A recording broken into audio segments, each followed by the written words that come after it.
사회 정의의 상실과 우상 숭배에 대해서 말씀을 봅니다. 하나님께서 유다와 예루살렘을 심판하시는 것은 그들이 형식적이고 하나님이 연락되지 못할 그런 예배와 예물과 기도를 하기 때문인데, 바르고 깨끗하게 돌이키기만 하면 하나님께서 그를 살리신다고 말씀하십니다.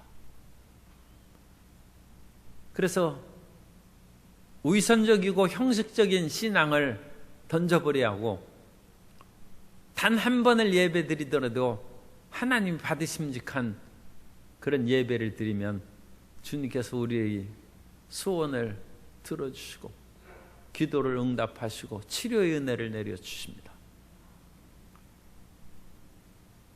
그것이 개인적인 구원의 문제라면 사회적인 구원의 문제도 필요합니다. 예전에는 기도원 시대가 전개되어서 어쨌든 힘들고 어려우면 보따리 싸들고 기도원을 갔어요. 그래서 은혜 충만함을 받고 집으로 돌아오면 집에 마귀가 있는 거예요.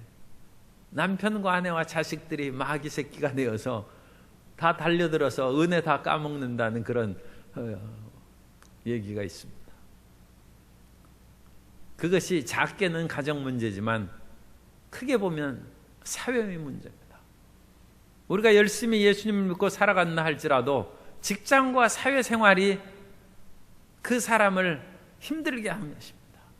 그러므로 사회적으로 정의가 실현되고 사회적으로 구원의 역사가 나타나서 직장의 상사와 동료들이 요즘에 코로나19로 교회 가지 말라 그러는데 교회 가기 힘들죠. 그리고 여전히 교회 가려면 사표 쓰고 가라고 하는 그런 아주 극단적인 그런 사람들도 있습니다. 물론 그 직장을 사랑하는 그런 마음이겠습니다만, 그러면서도 또 자기는 술집에는 가요.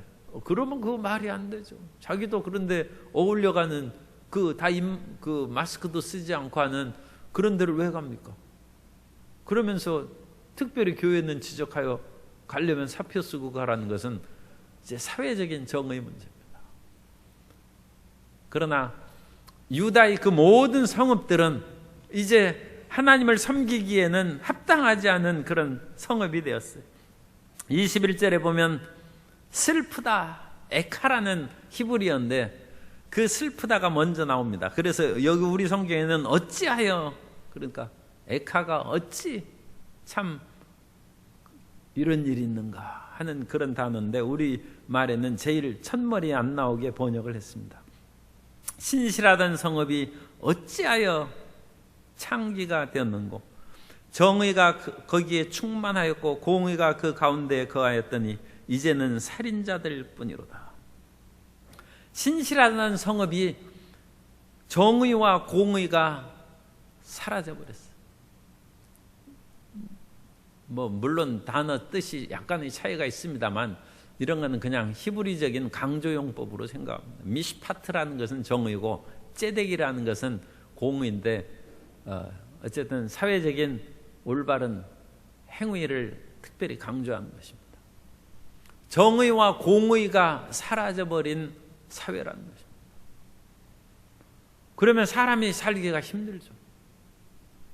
사회가 올바르지 못한데 그 속에 들어서 일을 하고 먹고 사는 것이 얼마나 불편하고, 또 불의를 행하지 아니하면 일이 되지 않는다. 옛날에 50년 전에는 그야말로 크리스찬 공무원도 그런 얘기를 했어요. 민원 서류를 들어오면 그걸 깔고 앉아 있지 않으면 먹고 살 수 없다. 하숙비가 3,000원인데 월급을 3,000원 준다는, 한 50년 전. 그러니까 그거 가지고 어떻게 살겠어? 그러니까 민원 서류를 붙잡고 있으면 하숙비가 나온다는 거예요. 공의가 사라지고 정의가 땅에 떨어지는 거예요. 하나님에 대한 그런 우상 숭배가 그게 이제 음란한 것입니다. 창기가 되는 것이고, 영적인 타락은 사회적인 타락과 불의를 가져오게 됩니다. 그래서 이 세상에서 방탕하고 음란한 사람들은 대개 신앙을 상실하고 마음의 시험에 든 사람들입니다. 그런 사람들이 이 사회적으로도 불의한 일, 하나님이 없고 어차피 살다가 죽을 목숨이니까 그냥 즐겁게 살아가자 함으로써 그들이 사회의 정의와 공의를 땅에 팽개치는 것입니다. 22절에 보면 상거래의 타락입니다. 내 은은 찌꺼기가 되었고 내 포도주에는 물이 섞였도다. 표준 세번역으로 읽어드리겠습니다. 표준 세번역으로는 내가 만든 은은 불순물의 찌꺼기뿐이고 내가 만든 가장 좋은 포도주에는 물이 섞여 있구나. 오늘날 그 부자들은 금괴를 또 사가지고 금괴가 이렇게 있다고 그래요. 순도 99.9% 해가지고 은행에서도 팔고 또 일반 그런 그 종로에 가면 그런 데를 이제 또 금은방이 이제 다 있어서 그 파는 거예요. 그럼 그건 신용이 있어야죠. 99.99%라고 써놨으면 진짜 99.99%라고 해야 되는데 참 이건 또 어떤 면으로는 미안한 얘기인데 그 금은방 하는 사람은 아무도 못 믿는다는 옛말이 있어요. 그래서 옛날 그 시칠리아 이탈리아의 그 섬이죠. 그 히에론 왕이 있는데 금관을 만들었어요. 왕이 시켜가지고 금관을 만든 거예요. 그런데 왕이 이게 진짜 금으로 만들었는지 사실 진짜 순금으로 하면 그게 물러가지고 금관으로 제대로 형성이 안 된답니다. 그러니까 당연히 그 사실을 얘기하고 어느 면은 순금으로 하지만 어느 부분은 이 지탱하는 뼈대는 다른 것이 섞여야 됩니다. 그것을 진실하게 얘기해야지. 그런데 순금으로 금을 만들으라 하면 그거에 대꾸하고 그러면 또 목이 날아가죠. 그래가지고 금관을 만들어 줬어요. 왕이 아무래도 뭐 믿을 수가 없어요. 그래서 수학자인 아르키메데스 보고 이거 진짜인지 한번 알아보라. 그거 수학자가 그걸 어떻게 알겠어요? 그래가지고 심히 고민하고 그러다가 목욕탕에 가서 들어갔더니 물이 이렇게 흘러넘치는 것을 보고 비상하게 그걸 깨달음이 왔어요. 그래서 유레카, 내가 찾았다, 발견했다는 것입니다. 유레카라는 소리를 외치면서 목욕탕에서 뛰쳐나왔다는 얘기가 있는데, 그래서 우리가 오늘날에도 이제 진짜 금관인지 가짜 금관인지 알 수 있어요. 그것은 그 금관의 무게와 똑같은 순금을 달아가지고 물속에 넣는 거예요. 그러면 그 물의 부피가 이렇게 물이 순금을 넣으면 이렇게 올라가지 않습니까? 그 다음에 그 금관을 또 넣어서 물의 높이가 똑같으면 그 금관은 진짜 금관입니다. 순금입니다. 그러나 다른 것이 섞여 있으면 부피가 틀려집니다. 그래서 가짜인 것을 확인할 수 있었다. 그러면 그 가짜인 것을 확인하려면 왕이 금관을 만들었는데도 속이는 세상인데, 아르키메데스는 주전 한 3세기 사람입니다. 2300년 살던 사람들도 그때는 왕이 얼마나 대단한 권세를 가지고 있는데 그때도 그렇게 속이는데 그걸 누가 진짜인지 가짜인지 확인할 수 있어요. 아르키메데스 같은 사람도 고심해서 겨우 알아냈는데 일반 사람은 알아낼 수 없죠. 그러니까 그것은 사회 정의가 그것을 알아내주는 거예요. 사회의 공의가 인정하면 거의 순도 99.9%에서 정부의 마크가 딱 찍히면 그건 진짜로 믿어야 되는 거예요. 그런데 그걸 찍어주는 사람이 뇌물을 받고 95%를 찍어준다는 거예요. 그것이 이제 그 당시 타락한 사회입니다. 23절에 보면 내 고관들은 패역하여 도둑과 짝하며 다 뇌물을 사랑하며 예물을 구하며. 그래서 이런 관리 감독할 고관들 공무원들이, 이 도둑은 거짓 상거래하는 사람들이죠. 그런 사람들과 짝하여 다 뇌물 받고 그렇게 했다. 이 뇌물 받는 것은 옛날부터 있습니다. 지금부터 3000여 년 전에 사무엘이 얘기합니다. 내가 이제 은퇴를 하는데 여러분 앞에서 나는 공의와 진실을 행하고 뇌물을 받지 않았다. 사무엘 같은 분도 백성들 앞에서 내가 뇌물을 받지 않은 것을 얘기한 것이 사무엘상에 기록되어 있어. 이 뇌물의 거래는 이 수천 년부터 인류의 그런 삶 속에서 그렇게 나타난 것입니다. 가벼운 것이야 뭐 어느 정도 있을 수 있는지 몰라도 뇌물하고 선물하고 또 헷갈리기 때문에 그렇습니다. 그런데 잠언서에 선물은 사람의 마음을 부드럽게 한다고 했어요. 그런데 그것이 지나치면 이제 뇌물이 되어서 순도 99.9%를 가짜로 95%를 도장을 순금이라고 찍어주고 그러면 그 사회는 못 믿을 사회가 되죠. 그리고 그 사람이 왜 그런 짓을 합니까? 돈을 사랑하기 때문이죠. 돈을 사랑하면 일만악의 뿌리라고 된다고 했는데 돈 없는 고대 사회의 가장 표식적인 두 부류가 고아와 과부입니다.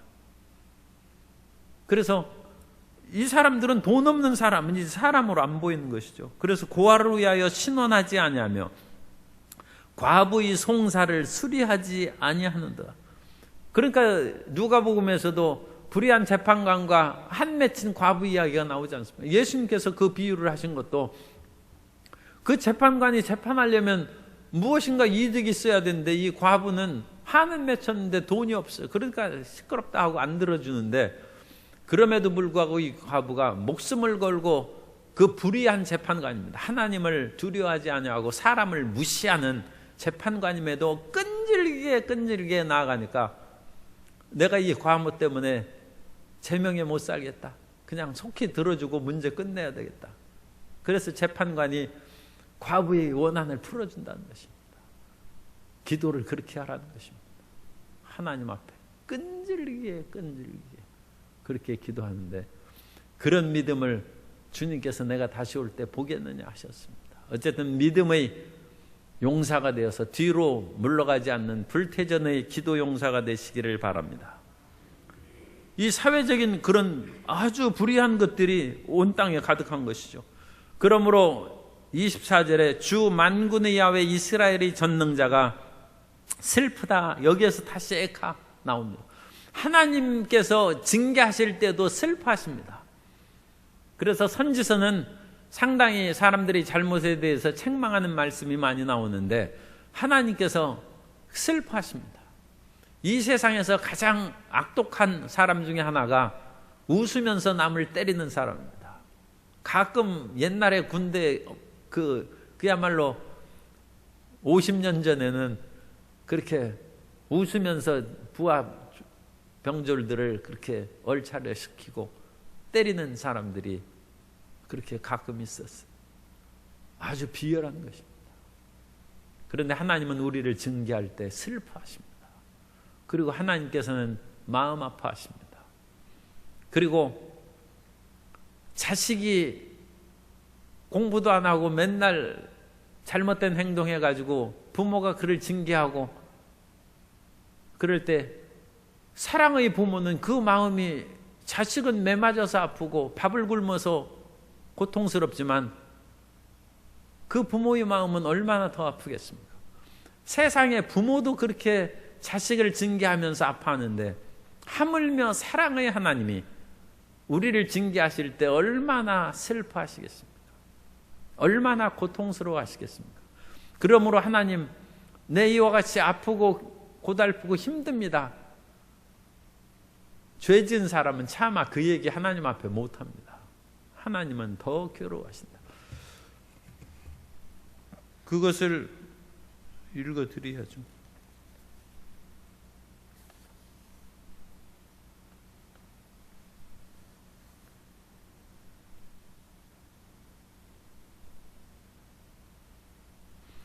예레미야 14장 16절 이하에 보면 그들의 예언을 받은 백성은 기근과 칼로 말미암아 예루살렘 거리에 던짐을 당할 것인즉 그들을 장사할 자가 없을 것이며 그러니까 하나님께서 심판하셔서 백성들이 기근과 칼로 막 쓰러져 죽는데도 장사할 사람도 없어요. 그들의 아내와 아들과 딸이 그렇게 되리니 이는 내가 그들의 악을 그 위에 부음이니라.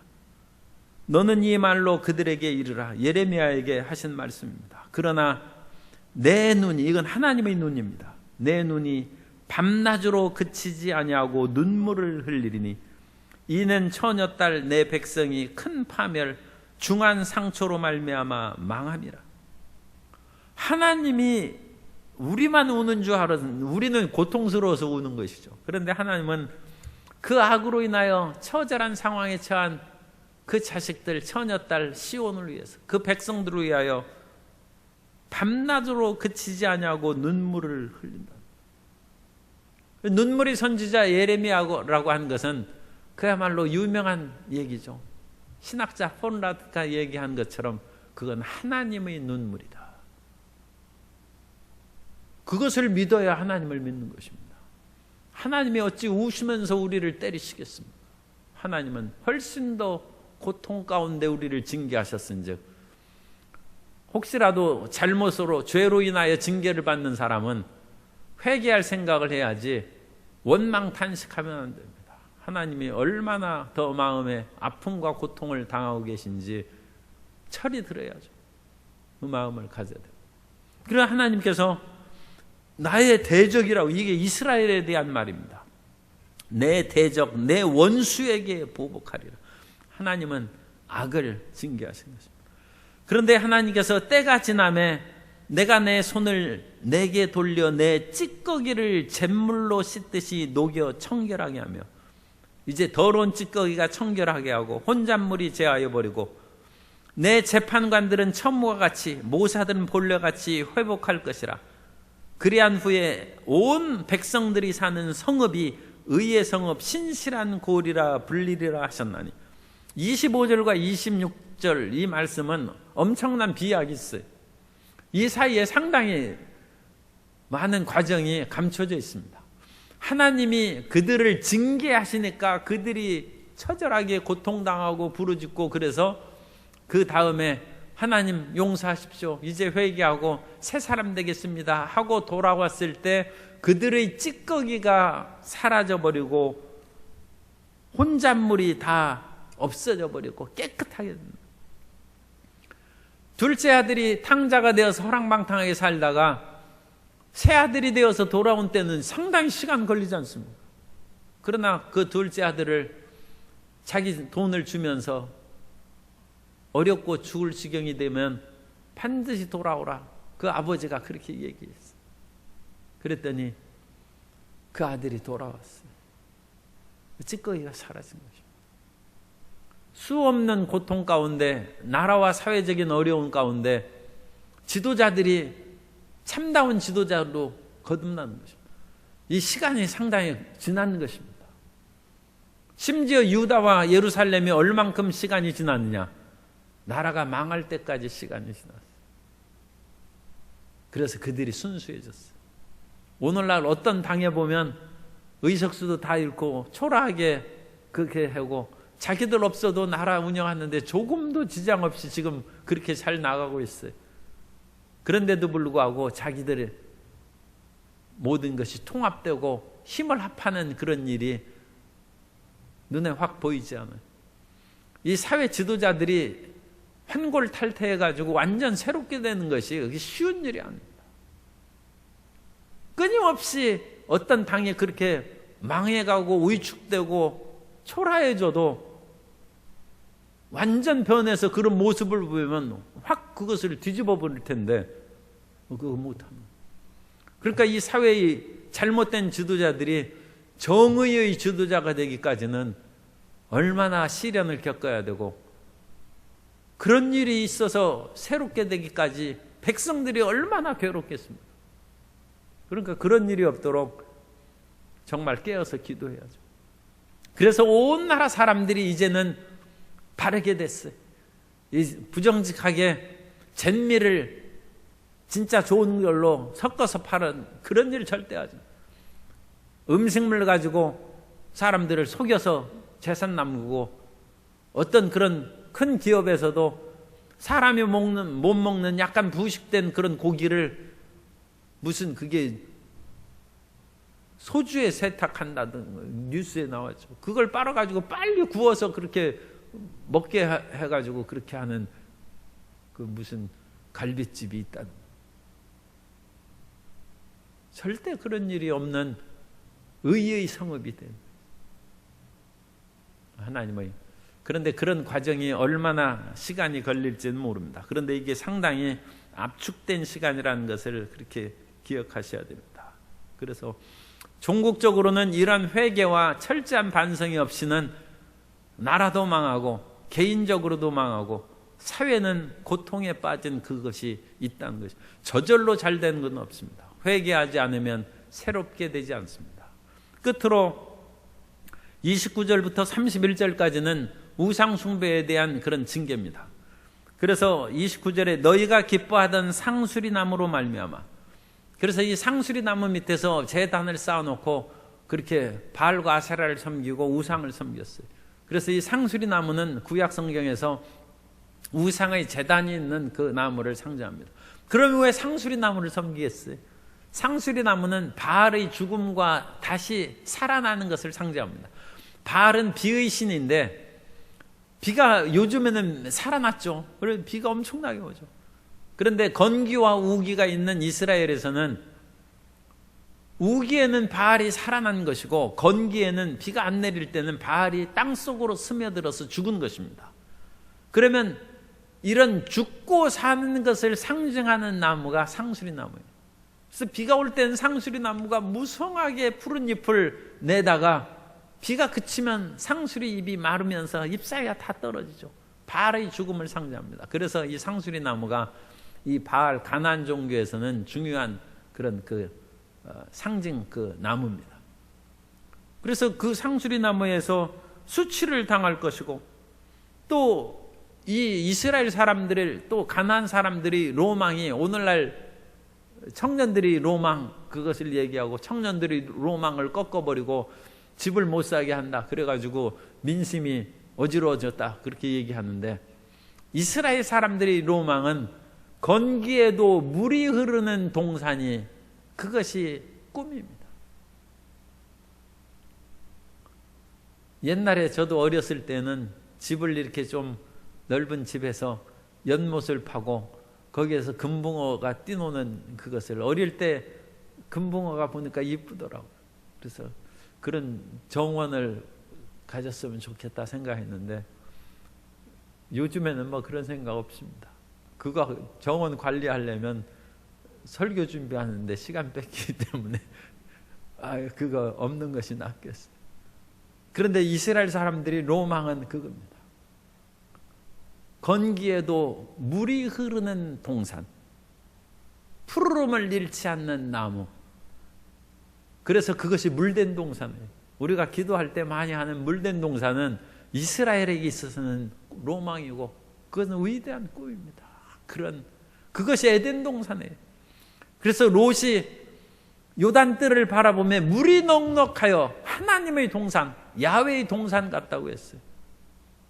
물된 동산이죠. 그런데 하나님께서 이런 우상 숭배하는 사람들에게 이제는 물이 마르서 물 없는 동산같이 될 것이고 거기서 마른 상수리 나무가 불에 붙으면 얼마나 타겠어요. 그래서 그곳에서 유력하게 섬기던 우상 숭배자, 강한 자도 사모락이 불타듯이 싹 불타버리고 사라져버린다. 우상 숭배를 회개하지 않으면 꿈도 사라져버리고 모든 것이 불타 없어진다는 것입니다. 오늘날 하나님께서 우리에게 요구하시는 것은 진실된 마음으로 돌아서면 그 즉시 주님께서 우리를 돌보아 주신다는 것이고 그 마음을 참되게 바르게 갖는 것입니다. 그건 언제라도 가질 수 있지만 사실 그 마음을 돌이키기는 쉽지는 않죠. 그래서 설명은 안 하고 제가 그 해결 방안은 이 해결 방법을 얘기하는 것이 중요한데 어떻게 하느냐. 아무리 하나님 앞에 진실이 섬기려도 마음의 유혹과 세상의 탐욕이 정욕이 끊어지지 않아요. 끊는 것은 금식하는 것입니다. 기도원에 가서 금식해야 됩니다. 그리고 금식하기 어려운 그 사람은 아프리카의 오지에 가서 처절한 사람들을 위하여 봉사해야 됩니다. 그건 돈이 좀 들죠. 사회 봉사하면서 새 삶을 찾아야 됩니다. 그렇지 않으면 이것도 또 어려운, 그런 요즘에는 어려운데, 산티아고의 800km를 한 달, 두 달간 끊임없이 기도하면서 걷는 거예요. 그러면 사람이 순식간에 변할 수 있어요. 그래서 변화되는 우리의 삶과 자녀들의 삶이 되시기를 예수님 이름으로 축원합니다.